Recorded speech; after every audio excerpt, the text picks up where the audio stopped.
Hello guys, আসসালামু আলাইকুম। নতুন এক আকর্ষণীয় একটি ব্লগ নিয়ে আসলাম। পুরো ব্লগটা যদি না দেখেন তাহলে আপনি মিস করবেন।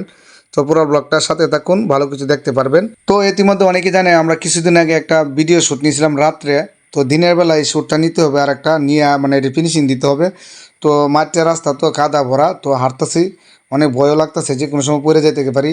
তো তাড়াতাড়ি হাঁটতে যাইতেছি, আর খাইরুল তো মানে আর ধরতে পারি না, এত জোরে জোরে হাঁটতেছে আর আমি ওর পিছনে হাঁটতেছি।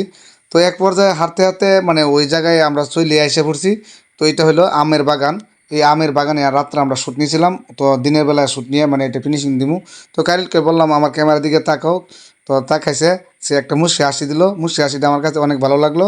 তো এক পর্যায়ে আমরা এভাবে বলতে বলতে আমি কারিলকে বলতেছি যে আকাশের অবস্থা বেশি একটা ভালো না, শ্যুটিং করা শুরু করো, যে কোনো সময় বৃষ্টি আসতে পারে। তো এই কথা বলতে বলতেই কিন্তু মানে আমরা শ্যুট করা শুরু করে দিয়েছি এই ইতিমধ্যে। তো সবাই রেডি হয়ে গেছে গা। তো এইভাবে রেডি হওয়ার কিছুক্ষণ পরেই আকাশটা মানে একটা গোলমাল হয়ে গেল গা। চতুর্দিক দিয়ে মেঘ। তো এবার মেঘ আস্তে আস্তে হঠাৎ করে এত ঝড় তুফান মানে এত মানে বৃষ্টি নামছে যে আমরা কোথায় দিকে যাব আর কোন দিকে না যাব মানে কুল পাইতেছি না, মানে কোন রাস্তা পাইতেছি না। তো যে যেমনি পারে এমনি দৌড় দিছে। তো বাদে আর মানে শ্যুট মানে ভিডিও আর শ্যুট করতে পারি নাই। তো এই অন্য দিন মানে ফিনিশিং দিতে হবে। তো আজকের ব্লগটা এই পর্যন্তই। পরবর্তী ব্লগের জন্য অপেক্ষা থাকবেন, আমরা ভালো কিছু দেওয়ার চেষ্টা করব। সবাই ভালো থাকবেন, সুস্থ থাকবেন, ধন্যবাদ সবাইকে।